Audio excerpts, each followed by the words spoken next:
शिक्षणासोबतच प्रेम, आपुलकी आणि आत्मविश्वासाची भेट देणारं सावली फाउंडेशनचा उपक्रम रविवारी उत्साहात पार पडला.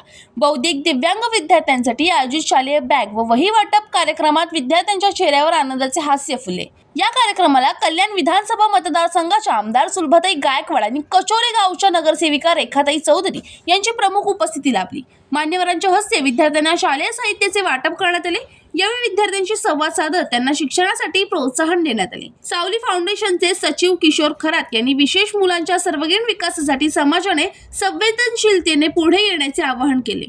अध्यक्ष जयवंत जाधव यांच्या नेतृत्वाखाली फाउंडेशनच्या कार्यकर्त्यांनी कार्यक्रम यशस्वी करण्यासाठी विशेष मेहनत घेतली. विद्यार्थी आणि पालकांनी व्यक्त केलेला आनंद हा उपक्रमाचा खरा पुरस्कार ठरला. एक हात मदतीच्या आपुलकीचा या ब्रीद वाक्याप्रमाणे सामाजिक कार्याची ही वाटचाल भविष्यातही अधिक जोमाने सुरू ठेवण्याचा निर्धार यावेळी व्यक्त करण्यात आला. ब्युरो रिपोर्ट, जनशक्ती, कल्याण.